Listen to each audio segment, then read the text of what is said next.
Ahoy there, YouTube! I'm back again for another episode of Before You Back, where I take a look at all the red flags on a Kickstarter page, and I bring those red flags straight to you so you can make a more informed buying decision. I do the homework so you don't have to, and if you enjoy that, please be sure to click on that subscribe button down below, as I'm trying to reach 9,000 subscribers, celebrate my 9-year anniversary of making YouTube content. So today we're checking out the Ultimate Nintendo Switch Compact Carry Bag, the MagGo, and I gotta tell you, it looks really stinking cool. But what we're gonna be spotlighting here is the company's previous track record, which is slightly rocky, to say the least, and also some suspicious comments and things that I noticed in their previous projects. So we're going to start off, as always, I go back to their previous projects.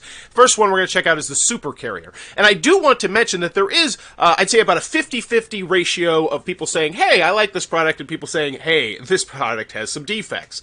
Now, the first thing I mention is that when you look at the comments, make sure you go past like the first 5-10 comments, because a lot of times, and I'm not insinuating that Ultix did this, but a lot of times companies will have plants, so to speak, and they will say nice things, and then you will respond to those nice things, and all of a sudden, like, look, oh, we got Carolyn saying it's a nice bag, and Hannah saying, well, she's saying she's having an issue with backer kit. Mine arrived today, thank you, I just received my bags, I'm grateful. The bag is okay, nothing special though. There are similar bags on Amazon for a third of the price. So as you see, as we start to go down, we're going to start seeing some more potential red flags. Backer 675 here, have not yet received the carrier. Thank you. Oh, wait. Hi, where should I write it? My tracking number shows the package is delivered, but in fact, it has not been. Just got them. Pretty disappointing. Mine arrived today. I just looked at it for a minute. Okay, good. Great little bags. But, so they're complaining about the length of the handles. They did not like the length of the handles. I got mine today. It's great, but for a couple of little defects. And one of them that they mentioned is that the reinforced stitching at the hems is already coming loose on day one, in addition to a hole in the fabric next to the handle. Call me crazy, but those are not tiny defects, because unfortunately, there's quite a few other people who were complaining about the stitching as well. Received in UK, looks decent.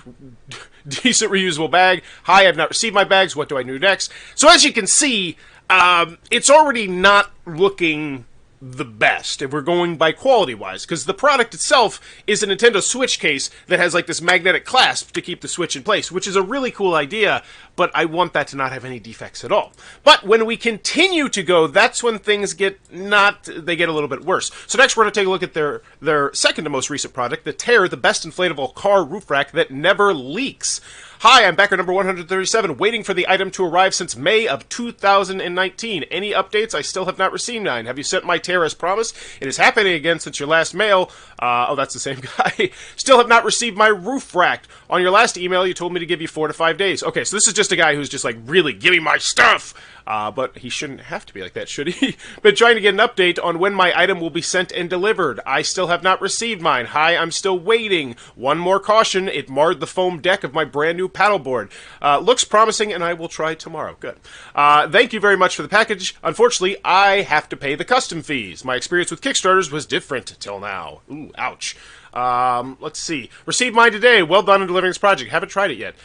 And there is one more that I want to mention here, which is apparently they didn't mention specifically that someone was complaining that it wasn't going to work on their car because they had a roof rack, and it seems to be that they didn't actually mention that, which is not the best. So last but not least, we actually have these 3 products, and this is one where I want to talk about potentially just slightly unethically using Kickstarter, because Kickstarter is not just supposed to be a marketplace where you just put your products, but as I'm about to show you, that appears to be what they did here. So we're going to take a look at their first project, which failed, the Ultimate SAS, the travel bag, and they tried to raise $28,000. They had 9 backers, not much interest. So what do? You come back and you lower the price down to $5,000. Yes, they only got, 16 backers, I do believe. 23 backers, excuse me, but 4 of them were thank yous. So 19 people made this project possible. I know how much it costs to mass produce items, and you need more than 19 purchases to do that. So what did they do? Well, obviously they have all the extra inventory, so now they come back with it again. And you're saying, oh, that looks different. Well, does that look different?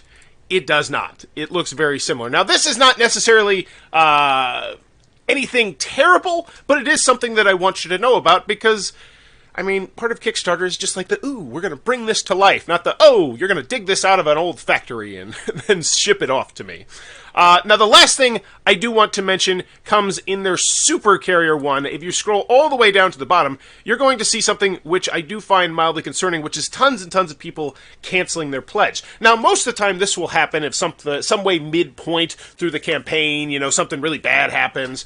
But that's not the case with this particular campaign. And what I have seen this a lot of the time is when you first launch a Kickstarter, people will put in their plant backers. And once again, I'm not insinuating they did this. Hopefully it's just people who legitimately wanted to cancel their pledge, I guess. But there's quite a few down here. Down at the very... Yeah, there we go.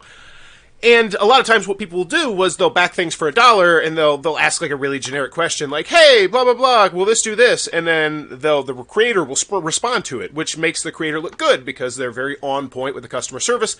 And this could potentially look like they had a bunch of early backers here, that they were boosting up the comment section, because the more comments you have, the higher you get boosted up on Kickstarter, and then they pull them out once they had received funding. And that is very unethical to do. I will neither confirm nor deny I did it on my own Kickstarter project, but it is something that I wanted to point out to you. So that is what you need to know before you back the ultimate Nintendo Switch compact carry bag, the MagGo. But if you still want to back this bag, be sure to click on that link down below. I don't remember if this is Kick Booster or not. It's not.